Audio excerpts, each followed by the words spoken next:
Question number 5 क्या given है, so that, क्या प्रूव करना है हमें, normal at any point theta, normal at any point theta कहाँ पे, टू द कर्व, क्या करो गिवन है हमें, पैरामेट्रिक फॉर्म में गिवन है, x equal to a cos theta plus a theta sine theta, ये मेरा छूट गया था तो मैंने ऊपर लिख दिया है, x equal to a cos theta plus a into theta sine theta, ठीक है, समझ में आया ना, ये मल्टीप्लिकेशन में है, पावर में नहीं है, छूट गया था मेरा, y equal to a sine theta minus a theta cos theta, a cos x equal to a cos theta plus a into theta sine theta और y value equal to a sine theta minus a theta cos theta, parametric जो form है इसी form में given रहता है parametric equation, is at a distance, constant distance होना चाहिए from the origin, normal का ओरिजिन से डिस्टेंस यदि फाइंड करेंगे हम इस कर्व के लिए तो डिस्टेंस क्या होना चाहिए, कांस्टेंट होना चाहिए, थीटा पे डिपेंड नहीं करना चाहिए, ये क्वेश्चन है हमारा, तो इसे प्रूव करेंगे। तो हम लोग क्या फाइंड करना है, डिस्टेंस फाइंड करना है, डिस्टेंस फाइंड करने से पहले नॉर्मल का इक्वेशन फाइंड करना पड़ेगा, ये क्वेश्चन समझ में आया आपको, और नॉर्मल का इक्वेशन कैसे फाइंड करेंगे, जैसे क्वेश्चन नंबर 4 में हमने फाइंड किया था, समझ में आया, ठीक है। चलिए कोई भी हमारा स्ट्रेट लाइन इक्वेशन गिवन है, a x plus b y plus equal to 0, ये एक स्ट्रेट लाइन का इक्वेशन है, a x plus b y plus equal to 0 given है, और इसका यदि हम ओरिजिन से डिस्टेंस फाइंड करना चाहें, perpendicular distance from the origin of the equation a x plus b y plus equal to 0 है, तो क्या फाइंड होगा, distance, perpendicular distance d equal to constant term upon under root a square plus b square, a है क्या, coefficient of x, means coefficient of x का whole square and coefficient of y means b whole square, ये देखिए symbol form में है, ये word में है, ये मॉड होगा यहाँ पर, मॉड के मीन से डिस्टेंस नेगेटिव नहीं हो सकता, नेगेटिव होगा तो मॉड लगाकर उससे पॉजिटिव बना लेंगे, यहाँ भी मॉड होगा, छूट गया है, constant under root coefficient of x whole square plus coefficient of y y square, ठीक। अब हमारा काम क्या है, equation of the normal find करना है, जिसके लिए हमें सबसे पहले स्लोप चाहिए रहेगा, तो हम सबसे पहले d y by d x find करेंगे, डिफ्रेंशिएट करना होगा, तो एक्स और वाई दोनों वैल्यू लिख लिया हमने, तो दोनों किसके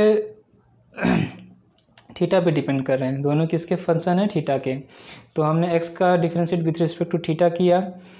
ये तो ए कॉस थीटा है, डिफ्रेंशिएट करेंगे कांस्टेंट का होगा नहीं, कॉस थीटा का माइनस साइन थीटा, यहाँ पे दो फंक्शन है तो यहाँ प्रोडक्ट रूल यूज होगा, प्रोडक्ट रूल में फर्स्ट फंक्शन को ऐसे ही लिखा हमने, कांस्टेंट का नहीं होगा, बाहर हो गया, और साइन थीटा का डिफ्रेंशिएशन किया कॉस थीटा, प्लस लगाकर अब क्या करेंगे, फर्स्ट फंक्शन का डिफ्रेंशिएशन करेंगे, थीटा का 1 हो गया, और साइन थीटा वैसे ही लिखेंगे, समझ में आया, याद है ना, यू भी dash plus you dash into भी, ये होता है प्रोडक्ट रूल ना, ठीक है। नेक्स्ट अब देखिए ए का अंदर मल्टीप्लिकेशन कर दिया हमने, ए थीटा कॉस थीटा और ए साइन थीटा, ये minus a sine theta plus ये दोनों कैंसिल हो गए, हमारा derivative of x with respect to theta क्या मिला, ए थीटा कॉस थीटा, इसे याद रखिए। नेक्स्ट फाइंड करना है वाई का भी डिफ्रेंशिएशन थीटा के रिस्पेक्ट करेंगे, साइन थीटा कांस्टेंट का होगा नहीं, साइन थीटा का डिफ्रेंशिएशन कॉस थीटा,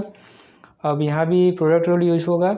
तो थीटा पहले फर्स्ट फंक्शन का नहीं किया हमने, कॉस थीटा का किया तो माइनस साइन थीटा, फिर थीटा का करेंगे 1, कॉस थीटा वैसे ही लिख देंगे, फिर ए का अंदर मल्टीप्लिकेशन करेंगे तो माइनस से माइनस प्लस हो जाएगा, ए theta sine theta, a cos theta को वैसे ही लिख दिया हमने, और ए माइनस ए का कॉस थीटा से मल्टीप्लिकेशन करेंगे तो माइनस ए कॉस थीटा मिलेगा, और माइनस ए कॉस थीटा प्लस ए कॉस थीटा दोनों कैंसिल हो जाएंगे, क्या मिलेगा, ए थीटा साइन थीटा, तो ये हमें मिल गया d x upon d theta और d y by d theta, दोनों वैल्यू मिल गए हैं। अब हमें d y by d x चाहिए, अब हमें स्लोप ऑफ टेंजेंट चाहिए, ठीक है, क्या होता है, derivative y with respect to x, d y by d x, तो d y by d x कैसे मिलेगा, derivative y with respect to theta को डिवाइड कर दे, derivative y with respect to theta, derivative of y with respect to theta को divide करेंगे derivative of x with respect to theta, ठीक है, तो ए थीटा साइन थीटा इसकी value थी, और ए थीटा कॉस थीटा इसकी वैल्यू थी, थीटा कैंसिल, ए और a cancel, sine theta by cos theta की वैल्यू कितनी होगी, टेन थीटा, ये है स्लोप ऑफ द टेंजेंट का है, नॉर्मल का नहीं है, समझ में आ गया। और पिछले क्वेश्चन में इक्वेशन ऑफ द नॉर्मल किसी पॉइंट पे हमें फाइंड करना था, क्या लिखे थे, x y minus y 1, x minus x1, फिर मल्टीप्लिकेशन किसी के थे स्लोप से, नॉर्मल तो स्लोप कैसे फाइंड करते थे, -1 by slope of the tangent. Slope of tangent कितना आ गया, टेन थीटा। पुट कर दीजिए, पुट कर दिया हमने। ये फॉर्मूला मैंने लिखा हुआ है, पहले आप लोग फॉर्मूला लिख लीजिएगा फिर ये पुट करिएगा, ठीक है। अब ये माइनस अंदर मल्टीप्लिकेशन कर दीजिए। ये -1 बाई टेन थीटा का मल्टीप्लिकेशन इसके साथ हुआ है। आप लोग के पास जगह होगा, ध्यान लिख लीजिएगा। मेरे पास जगह नहीं था इसलिए मैंने नीचे लिख दिया। ये दोनों एक साथ हैं, समझ में आ गया होगा। अब माइनस का अंदर मल्टीप्लिकेशन करिए तो ये हो जाएगा -a sin theta minus minus plus a theta into cos theta. ये समझ में आ गया। अब टेन थीटा को चेंज कर दिया मैंने sin theta by cos theta, क्योंकि सब sin थीटा कॉस थीटा ही दिख रहे हैं। सिंप्लीफिकेशन करने के लिए तो हमने टेन थीटा को चेंज किया sin theta upon cos theta, okay. अब माइनस के अंदर मल्टीप्लिकेशन कीजिए, x माइनस ए कॉस थीटा, x माइनस ए कॉस थीटा, ये भी माइनस हो जाएगा। ये जीरो नहीं है, थीटा है, -a theta sine theta, clear है। अब ये कॉस थीटा कहाँ चला जाएगा, न्यूमरेटर में, तो ये हो जाएगा minus cos theta by sine theta. बाकी की सारी वैल्यू वैसे ही लिखी हुई हैं, यहाँ तो समझ में आ गया होगा। अब ये साइन थीटा का मल्टीप्लिकेशन कहाँ करेंगे, LHS से, और कॉस थीटा का मल्टीप्लिकेशन इस टर्म के साथ कर लीजिए। देखिए हमने किया है, साइन थीटा का मल्टीप्लिकेशन किससे कर दिया, LHS से, और कॉस थीटा का x के टर्म के साथ मल्टीप्लिकेशन किया। साइन थीटा का y के साथ करेंगे, y sine theta, -a sine theta के साथ करेंगे तो साइन स्क्वायर थीटा हो जाएगा, और साइन थीटा कॉस थीटा करेंगे क्या आएगा, प्लस a थीटा है ये, theta sine theta cos theta. अब इसके साथ मल्टीप्लिकेशन कीजिए, -x cos theta minus minus plus a cos square theta minus minus plus a theta sine theta cos theta. अब देखिए LHS में भी a theta sine theta cos theta है, और RHS में भी a theta sine theta cos theta, दोनों cancel हो जाएंगे। यहाँ तो समझ में आया, ठीक है। अब और क्या करेंगे, ये x का टर्म में LHS में ट्रांसफ़र करेंगे, और ये -a स्क्वायर साइन थीटा इसको RHS में ट्रांसफ़र करेंगे। इतना काम करने वाले, इतना नोट कर लीजिए। फिर नेक्स्ट पेज, ठीक है। तो वहाँ पे a theta sine theta cos theta cancel हो गया था, और हमने x कॉस थीटा को LHS में ट्रांसफ़र किया था,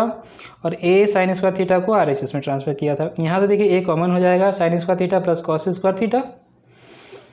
ये तो वैसे ही रहेगा, इसमें कुछ नहीं कर सकते हम लोग। x cos theta plus y sine theta, ये sine square theta plus cos square theta equal to 1, identity से, ट्रिग्नोमेट्री